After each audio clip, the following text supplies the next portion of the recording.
Welcome to Every Reference in Family Guy Explained, the series where I go through every reference made in an episode of Family Guy, one by one, and explain them, one by one. And holy shit, are there a lot of references in Family Guy. So let's get right to it, and go through Season 1, Episode 3, Chitty Chitty Death Bang. Right off the bat, we have a reference in the very title of the episode. It's a play on 1968's Chitty Chitty Bang Bang, a children's musical fantasy film based on the 1964 children's book Chitty Chitty Bang Bang, The Magical Car, written by Ian Fleming of James Bond fame. The film was directed by Ken Hughes and stars Dick Van Dyke as the inventor Heraclitus Potts, who restores a magical race car called Chitty Chitty Bang Bang. Look, there's a lot more to this movie, to be honest with you, but the title is a pretty loose reference. It's not like the plot of the episode has anything to do with Chitty Chitty Bang Bang or anything, so let's move on to the actual episode.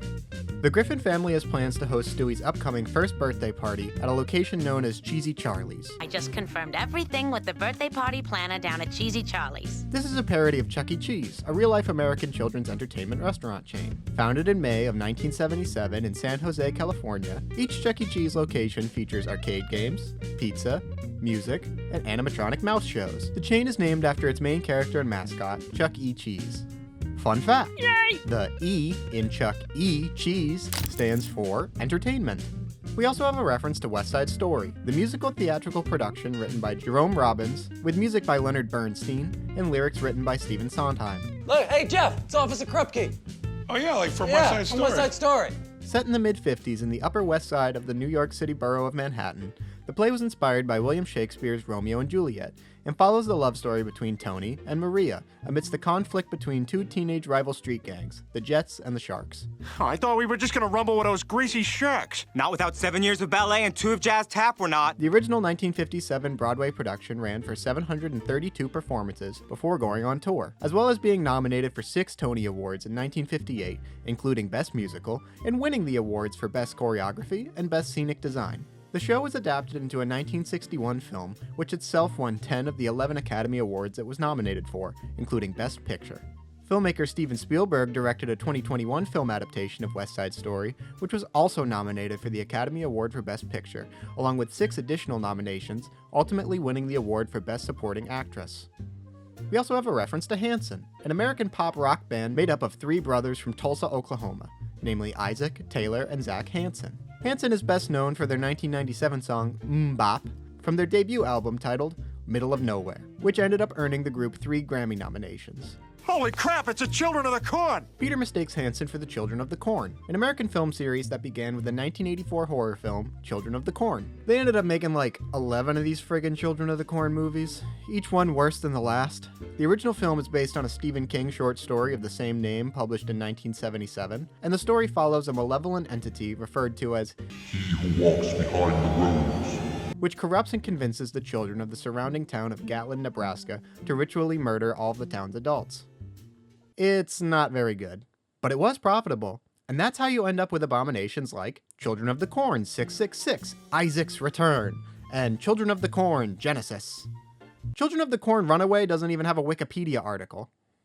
Later on, Stewie refers to Lois's womb as an amniotic Attica. Be incarcerated in that amniotic Attica. Attica Correctional Facility is a real-life maximum security prison located in the town of Attica, New York. Famously, on September 9th, 1971, approximately 2,200 prisoners of the Attica Correctional Facility rioted and took control of the prison, and took 42 of the prison staff hostage. The riot lasted 4 days, ceasing on September 13th, 1971, and resulted in 43 deaths, including both prisoners and prison staff. Next, we have a reference to Star Wars. In Stewie's retelling of his own birth, he describes a scene similar to the final space battle at the end of the 1977 film Star Wars, otherwise known as Star Wars Episode 4, A New Hope. Obviously, I could go on for literal days covering everything Star Wars, but 1, it's Star Wars, it's not some obscure reference. I knew about Star Wars before I even knew my dad's name, but also because I want to save it for when we break down every reference in the Family Guy Star Wars specials. So be sure to subscribe to Squirrel Tech for when we get there. Later at Cheesy Charlie's, we have a number of arcade games that reference real-life games. Namely, we have a reference to Whac-a-mole. Let's go whack some moles! Whac-a-mole is an arcade game that originated in 1975 in Japan, where it's referred to as もぐら退治 or Mole Buster in English, as well as もぐらたたき or Mole Smash. We also have an arcade machine for the fictional game titled Mortal Kombat, an obvious reference to the real-life Mortal Kombat fighting game series. The first game in the series, which has grown to include not only games but a number of film adaptations as well, simply titled Mortal Kombat, released in arcades in 1992. Both the game and the franchise it would spawn are known for their depiction of hyper-violence, allowing players to murder their opponents in cartoonishly gruesome ways. The first Mortal Kombat is even partially responsible for creating the Entertainment Software Ratings Board, or ESRB, the organization responsible for the content ratings on the front covers of video games. And the latest Mortal Kombat is responsible for bringing together Ghostface and Conan the Barbarian. Peter jumps into the ball pit at Cheesy Charlie's, proudly proclaiming, "Hong Kong Phooey!" This is a reference to the Hanna-Barbera animated series Hong Kong Phooey, which originally aired from September of 1974 to December of the same year, ending with a total of 16 episodes. Hong Kong Phooey, voiced by Scatman Crothers of The Shining fame, is a dog who practices kung fu and fights crime. Fun fact, as seen here in this test footage that leaked in 2012, at one point there were plans for a Hong Kong Phooey feature film starring Eddie Murphy, but these never materialized. Probably for the best. Later, Chris is seen playing an arcade game inspired by the real-life 1995 Indy 500 arcade racing game developed by Sega AM1. The game is named after the Indianapolis 500, an annual American automobile race held at the Indianapolis Motor Speedway in Speedway, Indiana. Constructed in 1909, the Speedway is the third oldest permanent automobile racetrack in the world, behind Brooklands in Surrey, England, and the Milwaukee Mile, located on the grounds of the Wisconsin State Fair Park in West Allis, Wisconsin, a suburb west of Milwaukee. Fun fact, boasting a seating capacity of 257,325, the Indianapolis Motor Speedway is the highest capacity sports venue in the world. Meanwhile, Peter can be seen playing Virtual Stuck Behind a Bus. Though this is likely just a joke, the arcade machine reminds me of Penn and Teller's Smoke and Mirrors, which will require some explanation. Pull over, you bastard! Penn and Teller, made up of Penn Jillette and Teller, born Raymond Joseph Teller, are a pair of magician-comedian entertainers who have been working together since 1975. I'm not going to go too deep into the weeds on Penn and Teller lore, mostly because this isn't a direct reference to Penn and Teller. I'm mostly adding context for the unreleased video game, Penn and Teller Smoke and Mirrors. While never officially released, the game was developed in 1994 by the now-defunct Absolute Entertainment.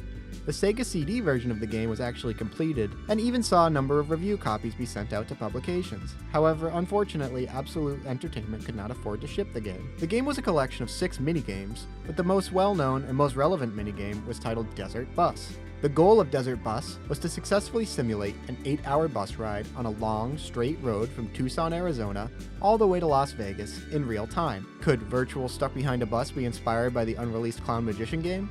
The world may never know. Later, Peter is seen playing with a claw machine. Claw machines are a classic arcade staple. I can't think of a better way to burn $12 than trying desperately in vain to win a stuffed Ninja Turtle. It's believed that claw machines originated in the United States in the 1890s, and were inspired by the machines used to construct the Panama Canal. The Panama Canal being a man-made waterway in Panama connecting the Caribbean Sea and the Pacific Ocean, and completed construction in 1914 by cutting directly through the Isthmus of Panama. Fun fact! Claw machines are known as UFO catchers in Japan due to the claw's resemblance to UFOs. Also, is this too much? Do you guys want to hear about the origins of the claw machine, or am I going too deep? Or not deep enough? Let me know in the comments. I'm new to YouTube, so I'm all ears when it comes to suggestions. Peter is shown to own a Dukes of Hazzard watch. What's the Dukes of Hazzard? Hey, that's mine! The Dukes of Hazzard was an American sitcom that aired on CBS from January of 1979 to February of 1985, for a total of 7 seasons consisting of 147 episodes altogether. The series was a massive success and followed the lives of cousins Bo and Luke Duke alongside their cousin Daisy Duke and Uncle Jesse Duke, who all live on a farm on the outskirts of rural Georgia, where they regularly clash heads and must evade capture from the county commissioner Boss Hogg and Sheriff Roscoe P. Coltrane. The voiceover heard in the scene is also a further reference to the Dukes of Hazzard. Folks in Hazzard County hadn't seen a watch fight in a good long time. The series often utilized voiceover narration like what's depicted in the episode. Welcome again to Hazzard County. Hazzard is a pleasant little spot where several southern states come together. To round out our arcade machine references, we have an arcade machine titled Outlaw. This is likely a direct reference to the 1976 Atari arcade game of the same name, Outlaw. Through the use of a light-sensitive gun, the game simulates Old West-style quick-draw duels, and was made in response to the success of the 1975 arcade game titled Gunfight, which was developed and released by Taito in Japan, and released by Midway in the United States. Stewie can be seen reading Soldier of Fortune magazine, a real-life daily American web magazine founded in 1975 by Robert K. Brown. Before the jump to web content, Soldier of Fortune was published from 1975 to 2016 as a monthly U.S. periodical dedicated to the reporting of wars, including conventional warfare, low-intensity warfare, counterinsurgency, and counterterrorism. Also, apparently they have a history of running gun-for-hire ads that resulted in the hiring of actual real-life assassins in at least 3 separate cases. I'm sorry, what? Come to Managua, the mecca of mercenaries. While thumbing through his Soldier of Fortune magazine, Stewie learns of Managua, the capital city of Nicaragua. In 2020, Managua had an estimated population of 1,055,247 people. Founded in 1819, Managua became the Nicaraguan capital in 1857 as a form of compromise between the feuding neighboring cities of León and Granada. For many years, Granada and León both feuded over the title of capital city of Nicaragua. Granada was favored by conservatives, and León by the liberals. Eventually, Managua was agreed upon by both cities to be the Nicaraguan capital due to its relatively central location between Granada and León. Today, Managua is a major economic hub for both Nicaragua and Greater Central America. Managua has gone on to become one of the most developed cities in all of Central America after undergoing rapid expansion and urbanization between the years of 1842 and 1930. Stewie also makes reference to Cheerios. Peggy full of Cheerios? Cheerios are an American breakfast cereal brand manufactured by General Mills. Introduced in May of 1941 as Cheerios, the name Cheerios was adopted in 1945 after Quaker Oats claimed to own the rights to use the term oats. Fun fact, you know how there are Honey Nut Cheerios and then there's the regular bland-ass Cheerios? Well, apparently after the first 35 years of the product's existence, General Mills decided it might be nice to, add flavor to their food and came out with Cinnamon Nut Cheerios in 1976. Not even 3 years later, they introduced Honey Nut Cheerios and bam! Bam! There you have it like that, all right? They had 1.8 million cases of Honey Nut Cheerios sold in their first year. In Peter's story, the evil Cheesy Charlie's manager is seen giving a Nazi salute. This is a reference to the same German dictator and fascist movement referenced in the pilot episode of Family Guy. Later on in Peter's story, he says, Oh, please don't make me angry, pal. You wouldn't like me when I'm angry. Quoting the American television series, The Incredible Hulk. Peter even transforms into the Hulk. Based on the Marvel Comics character of the same name, the series starred Bill Bixby as Dr. David Banner and Lou Ferrigno as the Hulk. The series aired on CBS from November of 1977 to May of 1982 and followed Dr. Banner after he is exposed to an overdose of gamma radiation, which results in him transforming into the monstrous Incredible Hulk when angered. In response to Peter's story, Brian calls him the Spalding Gray of crap. Bravo, Peter. You are the Spalding Gray of crap. Spalding Gray, born in Family Guy creator Seth MacFarlane and Peter Griffin's home state of Rhode Island in 1941, was an American actor, writer, and performance artist best known for his autobiographical theatrical monologues he both wrote and performed in the 1980s and 1990s. Also, if I can bring it back to Nicaragua for a hot sec, in 1987, Gray actually traveled to Nicaragua and documented some of his experience there in the onstage monologue and later 1992 film adaptation Monster in a Box, which stars Spalding Gray as himself. Later, Brian cuts his thoughts short when he chases a tiny horse-drawn wagon into the kitchen, leading him to the dog food. This is a reference to the commercials for the Purina brand country western-themed Chuck Wagon dog food, which was introduced in 1967. This one fits firmly in the you need to be at least 55 to understand this reference category. I'll keep track of these when they pop up and try to think of a better name for them in the meantime. Moving on. Later, Stewie demands a Happy Meal. I require a window seat and an in-flight Happy Meal. And no pickles! Oh, God help you if I find pickles. First introduced in June of 1979, the Happy Meal is McDonald's flagship means to give hamburgers to 8-year-olds. Happy Meals, and I'm just talking about America here, I don't know how they rock in Sweden or whatever, come with either a hamburger, cheeseburger, or a 4-piece chicken nugget, as well as a side of french fries, apple slices, yogurt, or a salad, and either milk, juice, or soda to drink. Or, water, I guess. Oh, and a toy. Can't forget the toy. A Guatemalan woman named Yolanda Fernandez de Cofino, who operated McDonald's restaurants in Guatemala alongside her husband, created what she called the Menu Ronald, or Ronald Menu, a combo meal for children which offered a hamburger, small fries, and a small sundae at her McDonald's restaurants in the mid-1970s. Eventually, McDonald's executives caught wind of this concept and were like, yeah, I came up with this idea actually, and it's called a Happy Meal. Next up, we have a reference to the Three Little Pigs, a folk tale about a wolf learning the true power of the Home Depot. While printed versions of the Three Little Pigs tale date back to the 1840s, the story is actually likely even older. The earliest version replaces the pigs with pixies and the big bad wolf with a fox. The best well-known version of the story first appears in English Fairy Tales, a collection of English Fairy Tales, written by Joseph Jacobs in 1890. Joseph Jacobs is actually responsible for popularizing a lot of the world's best-known English fairy tales. These include Jack and the Beanstalk, Goldilocks and the Three Bears, and The History of Tom Thumb. Not only does this scene reference the Three Little Pigs, but also UPS. UPS! Which stands for the United Parcel Service. UPS is an American multinational shipping and receiving company that was founded in 1907 as the American Messenger Company in Seattle, Washington. Originally specializing in telegraph services, UPS has expanded to become one of the world's largest shipping couriers and one of the largest private employers in the United States. Anyway, I'm not here to be a UPS cheerleader. This scene also references the 1990 American Christmas comedy classic, Home Alone. The film stars Macaulay Culkin as Kevin McAllister, a young boy who's left, you guessed it, home alone, and has to defend his house from a criminal duo played by Joe Pesci and Daniel Stern. Specifically, the paint bucket trap from Home Alone is referenced here. Also, that's like 2 Daniel Stern references in back-to-back episodes in a row. Check out my last video covering all the references made in Season 1, Episode 2 of Family Guy, I Never Met the Dead Man, if you'd like to know more. Meg's newfound friend Jennifer makes reference to Martha Stewart. Meg, you didn't tell me your mother was just like Martha Stewart. An American retail businesswoman, writer, and television personality, Martha Stewart is in part known for her weekly lifestyle television program, Martha Stewart Living, which premiered in 1993 and featured Stewart presenting segments on topics like cooking, gardening, crafts, and was based on her magazine of the same name, which was first published in late 1990. Fun fact! Martha Stewart was convicted of 4 felony counts of obstructing justice and lying to investigators related to an insider trading case. She served 5 months in federal prison for fraud and was released in March of 2005.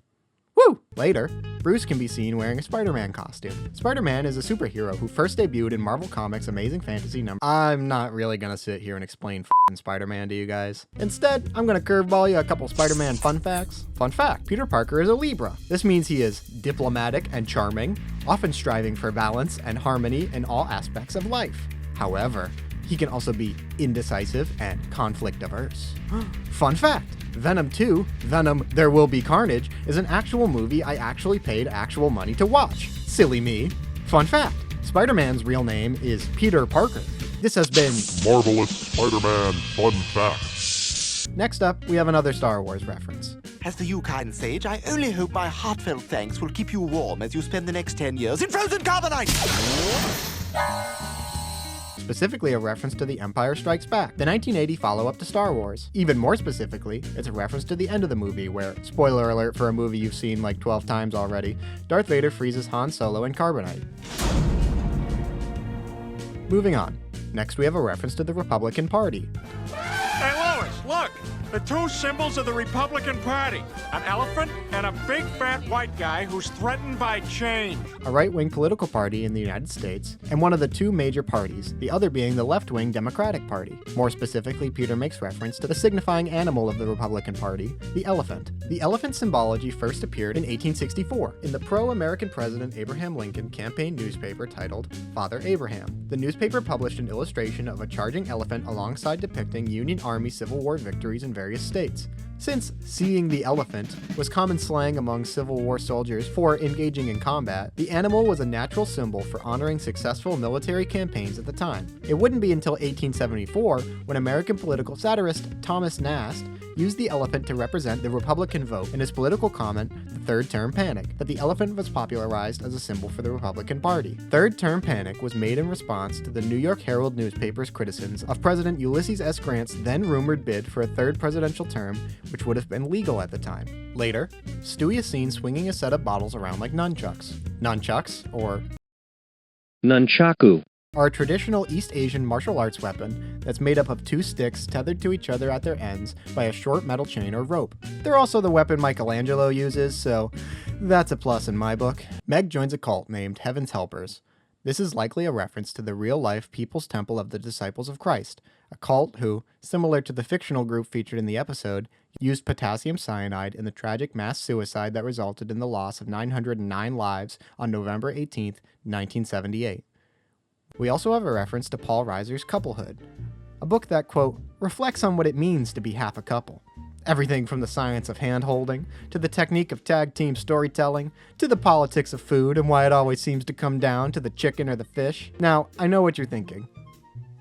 Does it have a reputation for being a crappy book? Well, ladies and gentlemen, I'm happy to report Quote, "It was alright, as I recall, but nothing special. Maybe that makes the joke funnier, picking on something that wasn't actually that horrible. Or maybe it's an inside joke with Reiser." Paul Reiser is perhaps best known as the co-creator and star of Mad About You, an American sitcom that aired on NBC from September 1992 to May of 1999, winning 12 Primetime Emmy Awards in the process.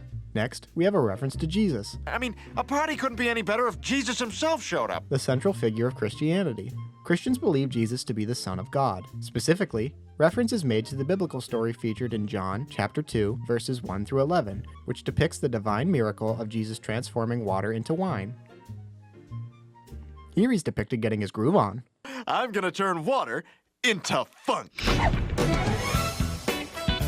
Funk is a genre of music that originated in Black American communities in the mid-1960s. Popular early innovators of funk include James Brown, and musical groups such as Sly and the Family Stone, Parliament Funkadelic, Kool and the Gang, and Earth, Wind, and Fire. Next, we have a reference to eunuchs. He's a eunuch. Really? Sure. All the guys here have been castrated. It's cool. I don't really feel like explaining this one. If you don't know what a eunuch is, you can totally Google it if that's something you feel like doing, but yeah, I'm good on this one. Later, Brian has a clown spray tonic water in his glass, exclaiming, Now if I can just find a midget with some gin, I'll be in business. This is a reference to a gin and tonic, an alcoholic beverage that's made up of gin, tonic, ice, and that's it. That's a gin and tonic. Sometimes they'll throw a lime wedge in there. Riveting stuff. The cocktail was invented in the 18th century when tonic water, which contains quinine, a traditional treatment for malaria, was combined with water, sugar, and gin to mask the bitter quinine flavor of the tonic water. Modern tonic water has like way less quinine than that old quinine-y tonic water they used to drink. Quinine.